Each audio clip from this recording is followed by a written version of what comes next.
Hi అండి. Welcome back to my YouTube channel. ఈరోజు వీడియోలో నేను మిరియాల రసాన్ని ఎలా చేసుకోవాలో చూపించబోతున్నాను. బయట క్లైమేట్ చల్లగా ఉన్నప్పుడు, లేదంటే జలుబు చేసిన వాళ్ళకి ఇలాంటి మిరియాల రసాన్ని చేసి పెట్టండి. మొత్తం అన్నాన్ని ఈ రసంతోనే తినేస్తారు. చాలా టేస్టీగా ఉంటుంది. మా ఇంట్లో అందరికీ చాలా ఫేవరెట్ అయిన రసం ఇది. ఎలా చేసుకోవాలో నేను ఈ వీడియోలో అయితే చూపించబోతున్నాను.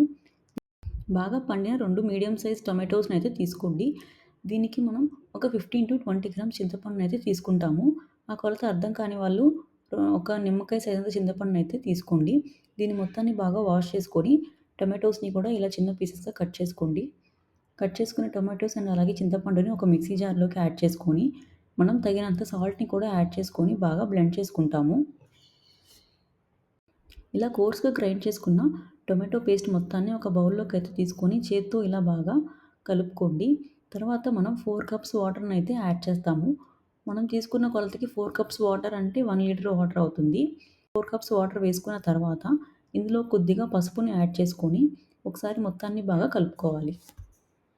ఇప్పుడు మనం రసం పొడినైతే రెడీ చేసుకుందాము. దీనికోసం ఒక స్పూన్ జీలకర్ర, ఒక స్పూన్ మిరియాలు, నేనైతే పెద్ద స్పూన్ యూజ్ చేస్తున్నాను కాబట్టి 1 స్పూన్ వేసుకుంటున్నాను. ధనియాలు ఒక స్పూన్ కన్నా కొద్దిగా తక్కువ వేసుకోండి. అలాగే ఒక చిన్న చెక్క, 4, 5 వెల్లుల్లి రెమ్మలు, అలాగే కొద్దిగా మెంతులనైతే తీసుకోండి. దీన్ని మొత్తాన్ని మిక్సీ పట్టుకోండి. లేదంటే మీరు రోట్లో అయినా దంచుకోవచ్చు. ఫస్ట్ డ్రై ఇంగ్రీడియంట్స్ అన్నీ వేసి బాగా దంచిన తర్వాత లాస్ట్‌లో వెల్లుల్లిని వేసి దంచండి. ఇలా పొడి అనేది రెడీ అయిపోతుంది. ఇప్పుడైతే మనం రసానికి కావాల్సిన తాలింపు అయితే పెట్టుకుందాము. ఒక గిన్నెలోకి ఆయిల్‌ని అయితే యాడ్ చేసుకొని కొద్దిగా హీట్ అయిన తర్వాత ఆవాలు, జీలకర్ర, మధ్యలో కట్ చేసిన పచ్చిమిరపకాయలు, కరివేపాకు, అలాగే ఎండుమిరపకాయలని కూడా యాడ్ చేసుకోండి. ఈ టైంలో మీరు కావాలి అంటే వెల్లుల్లిని కూడా యాడ్ చేసుకోవచ్చు.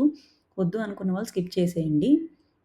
ఇదంతా బాగా ఫ్రై అయిన తర్వాత మనం ముందుగా చేసి పెట్టుకున్నాం కదా! ఆ రసం పొడిని కూడా ఇందులోకి యాడ్ చేసుకొని పచ్చివాసన పోయే వరకు మొత్తాన్ని బాగా కలబెట్టుకుంటూ ఫ్రై చేసుకోవాలి. మంటని మీడియం ఫ్లేమ్‌లో పెట్టుకొని ఈ పచ్చివాసన అంతా పోయే వరకు ఈ మసాలాని మొత్తం బాగా ఫ్రై చేసుకోవాలి.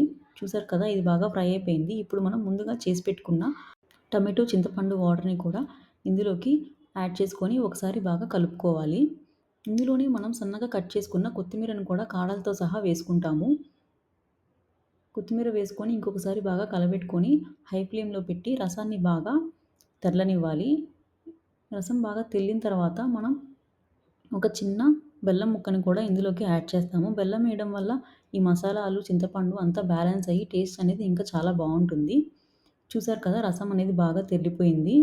అంతే అండి. ఎంతో సింపుల్ అండ్ టేస్టీగా అయిపోయి మిరియాల రసం అనేది రెడీ అయిపోతుంది.